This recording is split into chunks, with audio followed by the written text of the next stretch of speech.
Me, investigative journalist for past 12 years. Spent years documenting inequality and writing pieces that matter. Not some fluff entertainment reporter. I do real work that changes minds. Portfolio filled with award-nominated long-form pieces about institutional power imbalances. Editors love my work because I always deliver compelling narratives backed by research.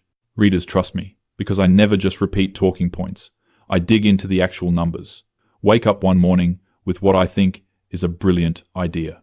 Going to create the definitive data-driven piece that shuts down every bad faith argument once and for all.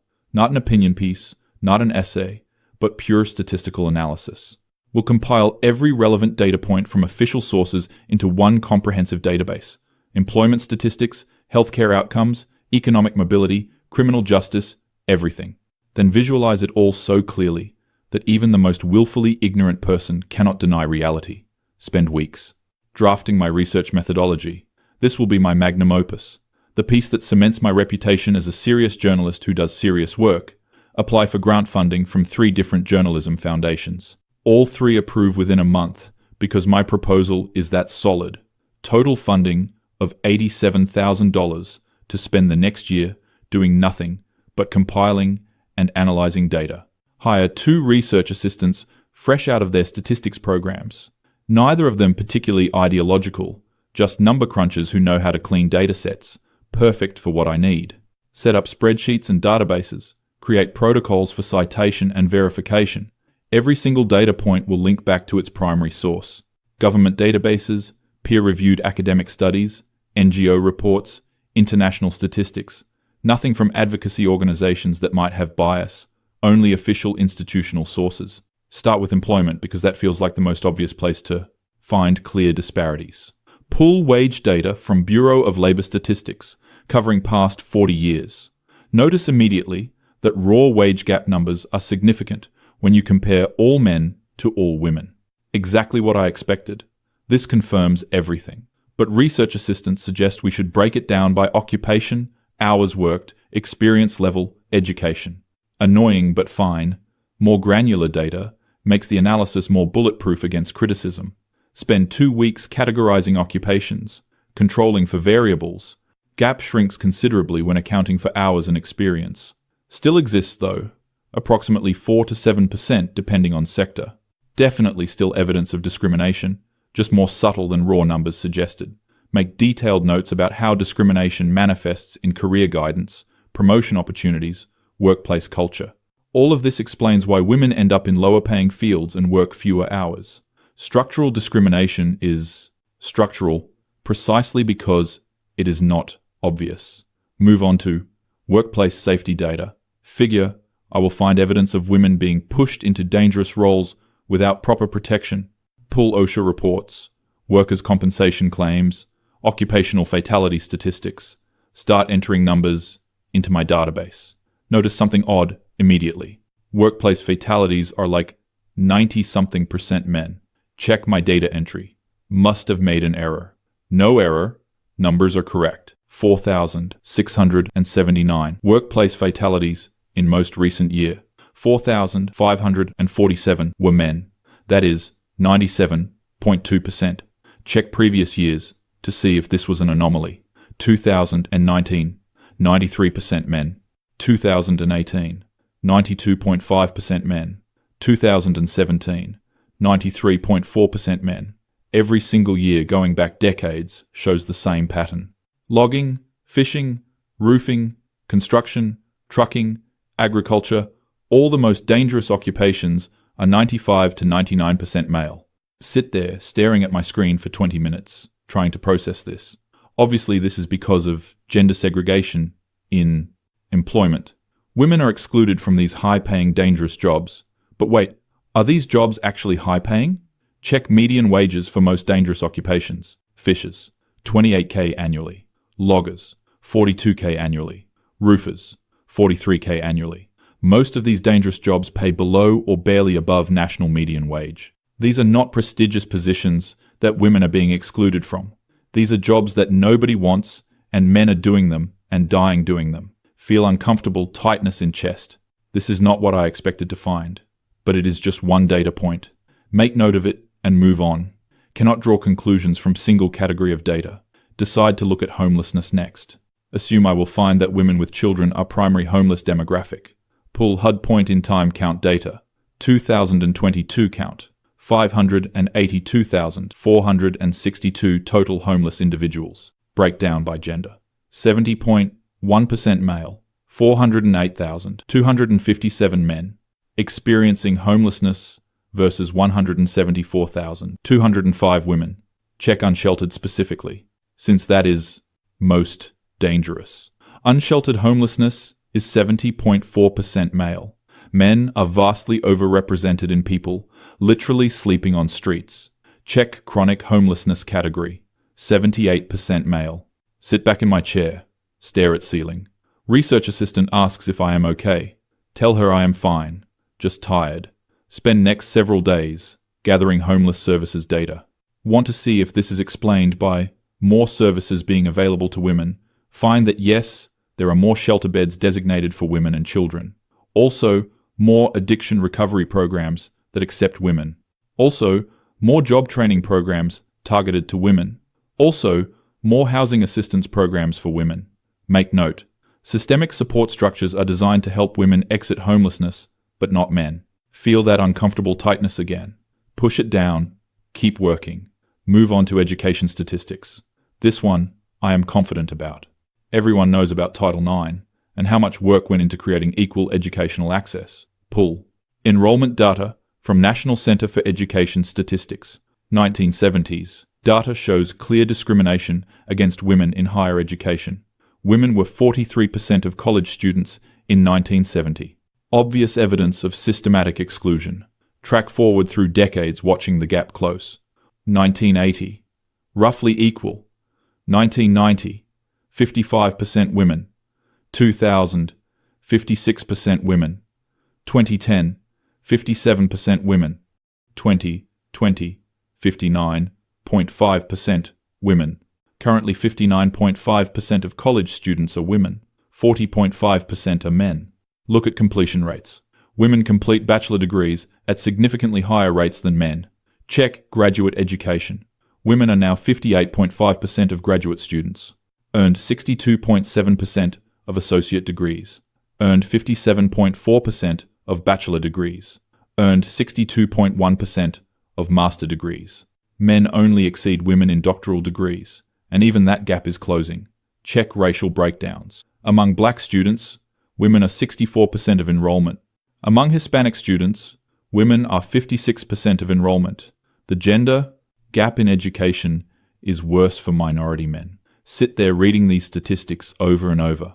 When exactly did the gap flip? Why did I not know it had flipped? Why is everyone still talking about girls being discouraged from education when boys are now the ones falling behind? Check reading and writing scores in K-12. Girls outperform boys at every grade level in reading and writing.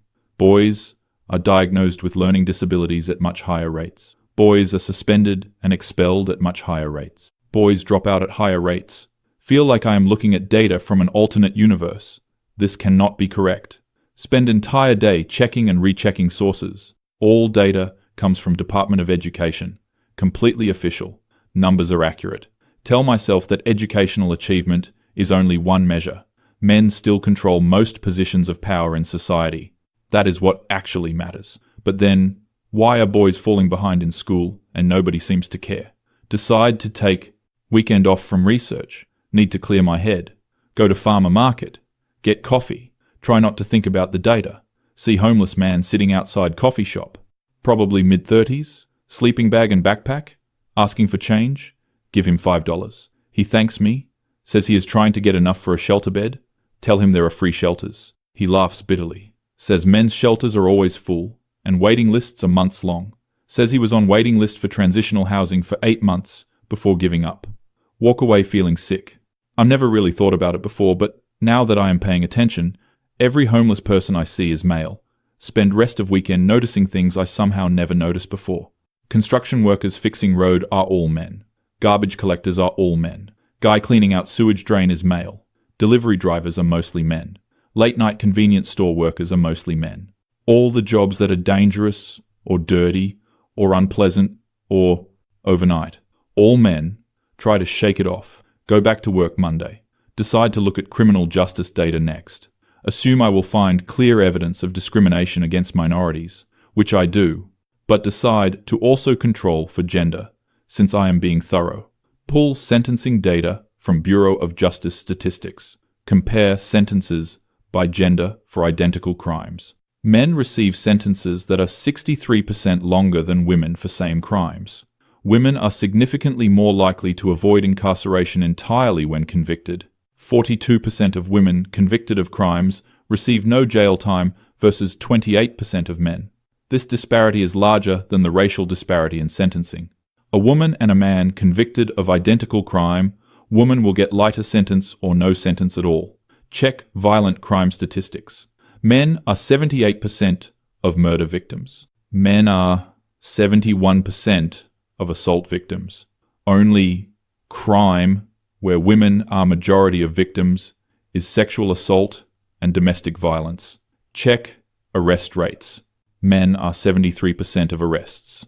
Check incarceration. Men are 93% of prison population. Sit there staring at this number. 93%. Nearly entire prison system is men. Where are all the think pieces about mass incarceration being a men's issue? Check my own previous articles. I have written 17 articles about criminal justice reform. Not one of them mentioned that men are vastly disproportionately affected. Several of them specifically focused on how incarceration affects women and children. Feel hot shame creeping up my neck. Try to rationalize it. Men commit more crimes, so of course they are incarcerated more. But is that the full picture? Check prosecution rates. Men are more likely to be prosecuted when arrested. Men are less likely to receive plea bargains. Men receive harsher sentences. At every decision point in criminal justice system, men are treated more harshly. Check wrongful conviction data. Men are 89% of wrongfully convicted people later exonerated. Either men are committing vastly more crimes, or system is biased against men, or both. Probably both. But the bias piece is something I never acknowledged before. Feel like I am betraying something by even thinking this. Push forward.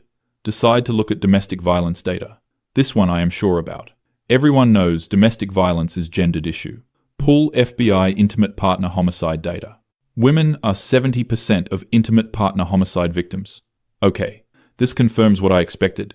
But check non-fatal domestic violence. Pull National Crime Victimization Survey data.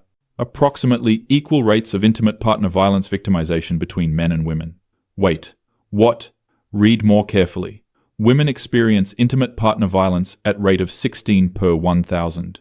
Men experience intimate partner violence at rate of 9 per 1,000. So women experience it more but not vastly more. Roughly 60 to 40 split. Check other studies. CDC's National Intimate Partner and Sexual Violence Survey shows more complex picture. Non-reciprocal violence shows different patterns than reciprocal violence. Women experience more severe violence and more controlling behavior. Men experience violence but report it less and are taken less seriously when they do report. Look up domestic violence resources. Find that there are over 2,000 domestic violence shelters for women in the US. Find that there are fewer than 10 shelters specifically for male victims. Call several shelters asking about their policies. Pretend I am writing general article about domestic violence services. Most shelters say they only serve women and children. Some say they can provide hotel vouchers for men, but no direct shelter. One shelter director tells me, men are turned away because they assume male victims are actually abusers. Hang up phone and sit in silence. Imagine being man experiencing violence at home. Imagine finally getting courage to seek help. Imagine being turned away because of your gender. Imagine being told you are probably actually the abuser. Feel something cracking inside my chest. Spend next week diving into male victimization research. Find study after study showing that male victims face disbelief, mockery, and lack of services. Male victims are arrested when they call police for help because of mandatory arrest laws that assume men are perpetrators. Male victims have no shelter options. Male victims lose their children if they leave because courts favor mothers. Read testimony from male victims describing their experiences. One man was stabbed by his wife, called 9/11. Police arrived and arrested him because he was bigger than her. Another man tried to leave abusive relationship. Wife threatened to make false accusations. He stayed for 3 more years. Another man was denied restraining order against female partner because judge did not believe women could be dangerous. I feel sick to my stomach. How did I not know about this? Why is nobody talking about this? Check major news outlets. Search for articles about male domestic violence victims. Find a handful of articles, most of them dismissive or mocking. Find articles insisting that male victimization is a myth used to derail conversations about violence against women. Realize I have said similar things myself. Realize I have been part of the problem. Try to refocus on the data. Cannot let emotions cloud my analysis. Move on to suicide statistics. Pull data from CDC, an American Foundation for Suicide Prevention. Men die by suicide at 3.7 times the rate of women. 2020, 45,979. Suicide deaths in total. 37,144 were men. 8,835 were women. Men are 78.7% of all suicides. This is consistent across every demographic. White men, 69.8% of suicides. Middle-aged men have highest rates. Elderly men have even higher rates. Check methods. Men use more lethal means, which explains higher completion rate. But why are men attempting suicide in ways that are more likely to succeed? Read research on suicidal intent. Men's attempts demonstrate higher intent to die. Check suicide attempts versus completions. Women attempt suicide more often, but men complete more often. This is sometimes cited as evidence that women suffer more. But men are actually dying. 37,000 men dying every year. Where are the national awareness campaigns? Where is the urgency? Check mental health treatment rates. Women seek mental health treatment at much higher rates than men. Men are less likely to be diagnosed with depression and anxiety.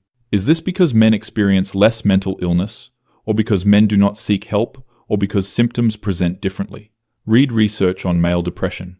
Symptoms in men include anger, irritability, substance abuse, reckless behavior. Traditional depression screening tools are designed around how women typically experience depression. Male depression is underdiagnosed because it does not look like female depression. Men are told to tough it out, to man up, to stop complaining. Men have fewer close friendships and weaker social support systems. Men are isolated and suffering and dying, and nobody is treating this like the crisis it is. Have to stop working, go to bathroom, cry for 20 minutes.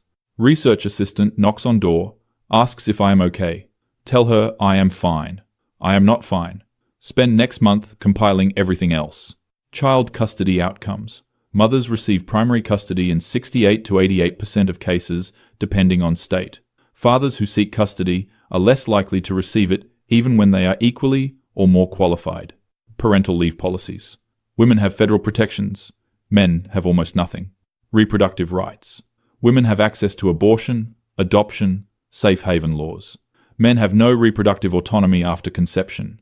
Men can be forced into parenthood against their will. Men must pay child support, even if they did not want the child.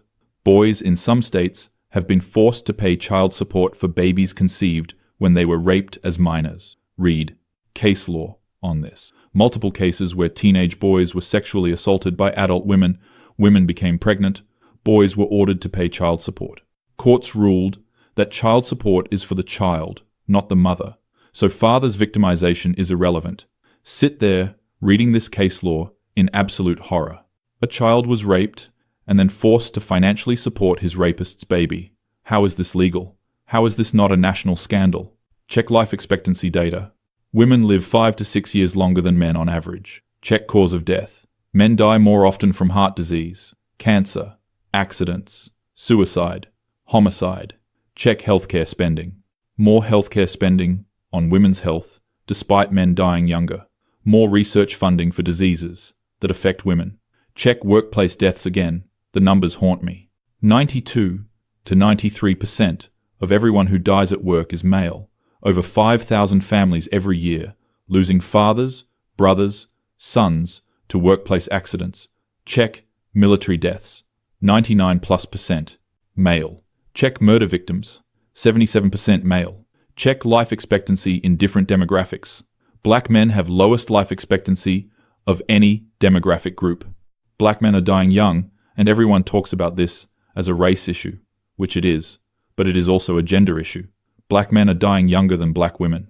The intersection of race and gender creates unique vulnerabilities for men of color, but I have never once written about it that way. Spend 3 days organizing all the data into comprehensive database. Create visualizations showing every disparity. Workplace deaths, 93% men. Homelessness, 70% men. Suicides, 79% men. Incarceration, 93% men. Education gap, widening against boys. Criminal sentencing, 63% longer for men. Child custody, 68 to 88% to mothers. Domestic violence services, 2,000 plus shelters for women, less than 10 for men. Life expectancy, men die 5 to 6 years younger. Sit back and look at what I have created. This is not what I set out to find. I wanted to create definitive proof of systematic advantages for men. Instead, I have created definitive proof of systematic disadvantages for men. I feel like my entire worldview is collapsing. Everything I have believed for my entire adult life, everything I have written, everything I have advocated for, was I wrong? No, cannot think like that. Women still face discrimination. That is real. Women are still underrepresented in positions of power. That is real. Women still deal with harassment and assault. That is real. But men are also suffering in ways I completely ignored. Men are dying more, being imprisoned more, killing themselves more, falling behind educationally. Both things are true simultaneously. Why did I think it had to be one or the other? Spend a week writing and rewriting my analysis, trying to be fair, trying to be honest, trying to acknowledge what the data shows without betraying everything I believe. This is the hardest thing I have ever written. Show draft to my research assistants. They both agree the data is accurate and the analysis is fair. One of them says, "This is the most important work I have ever done." The other says, "I am brave for following the data, even when it contradicted my hypothesis." Do not feel brave, feel terrified. Send draft to my editor with subject line, "We need to talk." Editor calls me 30 minutes later, can hear the tension in her voice. She read the whole thing. Long silence after I ask what she thinks. Finally she says, "You cannot publish this." Feel like I have been punched in stomach. Ask why not, she says. Because it will be weaponized by bad actors. Says it will be used to undermine women's movements. Says it will damage my credibility and the publication's credibility. Says our readers do not want to hear this. Tell her the data is accurate, everything is sourced. She says she believes me, but that is not the point. Says there is a difference between truth and responsible journalism. Says I need to consider the impact of publishing this. Says publishing this will help the wrong people. Get off phone feeling numb. Spend next few days thinking about what she said. She is not wrong that this data will be used by people with bad intentions. Can already imagine how certain communities will react to this. Will use it to claim that men are the real victims. Will use it to dismiss women's concerns. Will use it to argue against resources for women. But does that mean I should suppress accurate data? Does truth matter or does narrative matter? Check my email. Editor sent follow-up. Suggests I reframe the data to focus on how patriarchy harms everyone. Suggests I emphasize that these problems are caused by toxic masculinity and traditional gender roles. Suggests I make it clear that feminism is the solution to men's problems too. Read her suggestions and feel angry. This is exactly what I would have said a year ago. This is the standard framing. But is it true? Are boys falling behind in education because of toxic masculinity? Or because schools are designed in ways that disadvantage boys? Are men dying in workplace accidents because of toxic masculinity? Or because society views male lives as more disposable? Are men killing themselves because they will not ask for help or because there is no help available for them? Are men losing custody of their children because of gender roles or because courts explicitly discriminate against fathers? The patriarchy explanation feels convenient. Feels like a way to acknowledge men's suffering without actually taking it seriously. Feels like a way to make this fit into my existing framework instead of letting it challenge my framework. Decide to send the piece to several colleagues whose opinions I trust. Get back range of responses. One colleague says this is incredibly important and I must publish it. Another says I am committing career suicide. Another says I have been radicalized by men's rights activists somehow. Another says the data is interesting, but I am interpreting it wrong. Another says I should be ashamed of myself for giving ammunition to misogynists. Sit there reading these responses feeling more alone than I have ever felt. Realize that I cannot win. If I publish, I will be accused of betraying women. If I do not publish, I will be suppressing data because it is politically inconvenient. Spend sleepless night staring at ceiling. Think about all the men in the statistics. The fathers who lost custody of their children. The boys falling behind in school. The men sleeping on the streets. The men dying at work. The men killing themselves. They are real people, not political abstractions. They deserve to have their suffering acknowledged. Decide, I have to publish. Send email to editor saying I am moving forward with publication. She calls immediately. Tells me to reconsider. Tells me she cannot run it. It goes against the publication's values. Tell her that accuracy and honesty should be the publication's values. She says, I am. Being naive about how this will be received, says she is trying to protect me. Tell her I am going to publish it somewhere, even if she will not run it. She sighs, says, if I do that, our working relationship is probably over. Hang up and immediately feel panic. This publication has been my platform for 8 years. These are my colleagues, my community, my people. If I do this, I will lose all of it. Spend entire day paralyzed with indecision. Finally decide to test the waters before going nuclear. Post thread on my social media summarizing some of the findings. Frame it carefully. Emphasize that women still face discrimination too. Include all the caveats and qualifications. Post it and wait. Responses start coming in within minutes.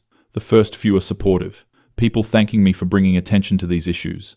Then the tide shifts. People I have known for years are quote tweeting me with incredulity. How dare I center men when women are still oppressed? This is men's rights. Activist propaganda. I have betrayed the movement. I am doing the work of the patriarchy. I have always been suspicious. This confirms it. Someone digs up old tweet from 6 years ago where I said something mildly controversial. Someone else posts screenshot of my follows, claims I am following problematic accounts. I follow 2,400 people, including journalists of all perspectives, but that does not matter. Within hours, there are thousands of replies. The ratio of negative to positive is about 10-1. Watch in real time as my mentions become completely unusable. People calling me a traitor, a gender traitor specifically. People saying I am a disgrace to journalism. People saying I should be fired. People tagging my publication demanding I be fired. One person tweets that I deserve whatever happens to me. Dozens of people agree with that sentiment. See some accounts I respect trying to defend me. They immediately get dogpiled too. Watch them delete their tweets defending me. Get text from colleague, what the hell did you do? Get email from another colleague, disappointed in you. Get call from friend, are you okay? What is happening? Tell her, I just posted some data from a research project. She says, I must have known how this would be received. She says, I should delete it. Tell her, the data is accurate. She says, that is not the point. Everyone keeps saying that is not the point. When did accuracy stop being the point in journalism? Publications PR department calls. They want me to delete the thread and post apology. Tell them I will not apologize for posting accurate data. They say I am creating a liability for the publication. They say I am damaging the brand. Hang up on them. Check social media again. It is getting worse. Now there are articles being written about me. Not about the data, about me, my motivations, my background, my previous work. Someone finds out I dated a man in college who was in a fraternity. This is cited as evidence of internalized misogyny. Someone else notes that I do not have children. This is cited as evidence that I do not understand women's issues. The absolute irony of people using sexist tropes to attack me for posting data. But I cannot point out the irony without making it worse. Editor calls again. She is furious. Why did I post that without clearing it with her? Tell her it is my personal social media. She says, I represent the publication, whether I like it or not. Says, I need to delete everything and go silent for a while. Says, if I do not, they will have to make a statement distancing themselves from me. Tell her to do what she needs to do. Hang up. 30 minutes later, publication posts statement. The views expressed by our contributors on personal social media do not reflect the institutional perspective of this publication. Basically throwing me under the bus. Expect to feel devastated, but instead feel liberated. Fuck it. I have nothing to lose now. Spend next week finishing the full article. Make it as rigorous and well-sourced as anything I have ever written. Include all the data, all the citations, all the context. Acknowledge areas where women still face discrimination. Acknowledge complexity and nuance. But do not shy away from the central findings. Men are disadvantaged in numerous, measurable ways that are systematically ignored. Find independent publication willing to run it. Smaller platform, less prestigious, but they care about accuracy over narrative. Article goes live on a Tuesday morning.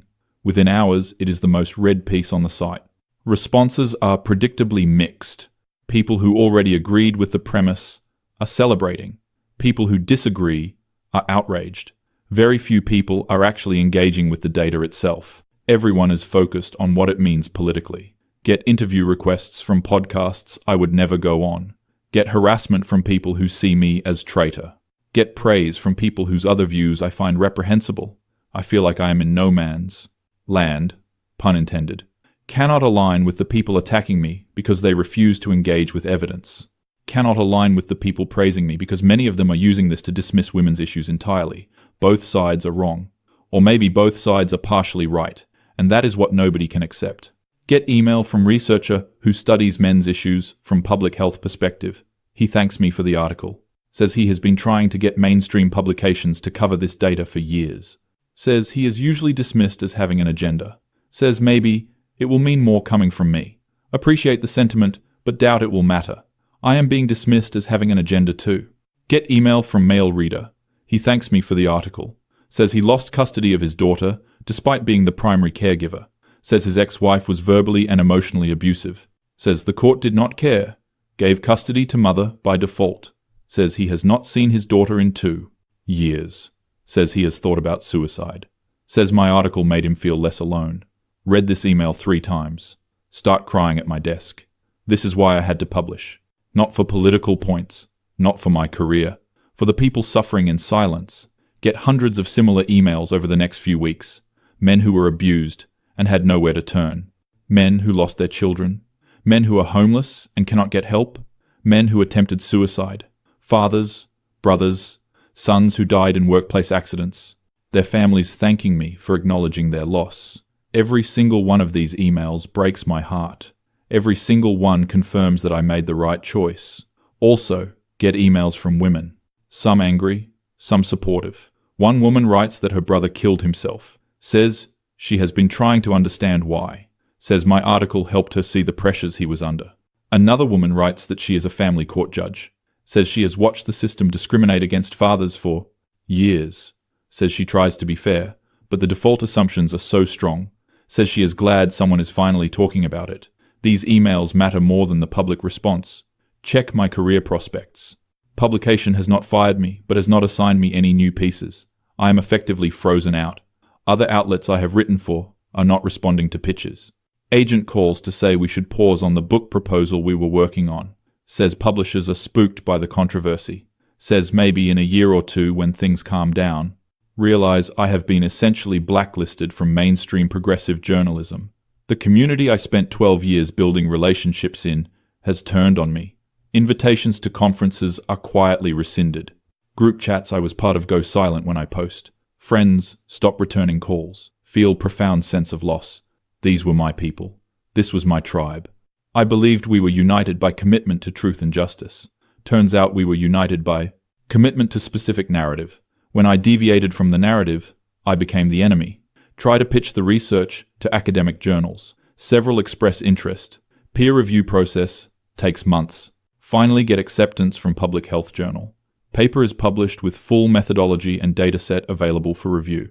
This version is much more dry and technical than the journalism piece, but it is now part of the academic record. But other researchers start citing it, some to critique, some to build on.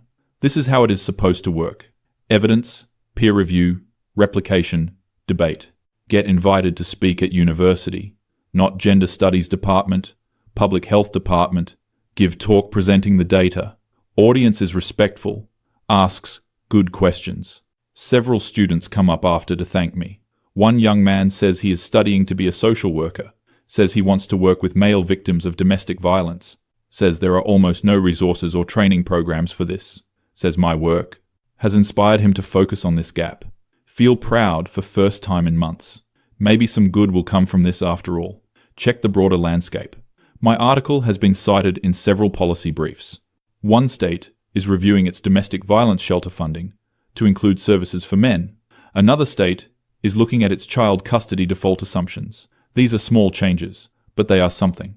Also see my work being cited in places I wish it were not. People using it to argue that feminism is a hate movement. People using it to claim that women are privileged and men are oppressed. People using it to dismiss any conversation about women's issues. This is exactly what I feared. But I cannot control how people use publicly available data. All I can control is whether I am honest about what the data shows. Think about where I am 1 year after starting this research. Career in mainstream journalism basically over. Relationships destroyed. Reputation in tatters among people whose respect I valued, but also data is published and available. Researchers are building on it. Some small policy changes are happening. Real people have told me I helped them feel less alone. Was it worth it? Honestly, do not know. Some days, I think I should have just published the expected findings. I would have been so easy to cherry-pick data that confirmed my hypothesis. Nobody would have questioned it. Would have won awards, probably. Career would be thriving. Other days, I know I did the only thing I could do. The data was what it was. I could not unsee it. I could not pretend tens of thousands of men dying by suicide did not matter. I could not pretend boys falling behind in school did not matter. I could not pretend homeless men freezing to death did not matter. Their suffering was real, whether I acknowledged it or not. By acknowledging it, I lost my community, but gained my integrity. Sit at my desk, looking at all the data, one more time. 93% of workplace deaths, 70% of homeless population, 79% of suicides, 40% of college students, 93% of prisoners. These numbers represent millions of human beings. Sons, fathers, brothers, friends. People who deserve to have their suffering acknowledged regardless of their gender. People who deserve resources and support and compassion. Think about the man outside the coffee shop who could not get a shelter bed. Think about the reader who lost custody of his daughter. Think about the student who wants to be a social worker for male domestic violence victims. Think about all the men who died at work this year, whose deaths will barely be mentioned. Think about my own father, who worked dangerous jobs his whole life to support us. How did I spend my entire career advocating for equality while ignoring half the population? How did entire progressive movement become so focused on one type of injustice that we became blind to others? When did we decide that? Suffering only matters if it fits our political framework. Do not have answers to these questions, just have the data. And the data does not care about my politics or my career or my ideology. The data just is. Men are dying more, killing themselves more, being imprisoned more, falling behind educationally, losing their children, sleeping on streets, working the most dangerous jobs. These are facts. What we do with these facts is a choice. I chose to publish them, even though it cost me everything. Even now, knowing the cost, I would make the same choice. Because journalism is supposed to be about truth, and the truth is that I was wrong about a lot of things. The truth is that gender inequality cuts both ways. The truth is that men are suffering in ways that are systematically ignored. The truth is that I spent years contributing to that ignorance. The truth is uncomfortable and complicated and does not fit into neat political narratives. But it is still the truth, and that has to matter. It has to.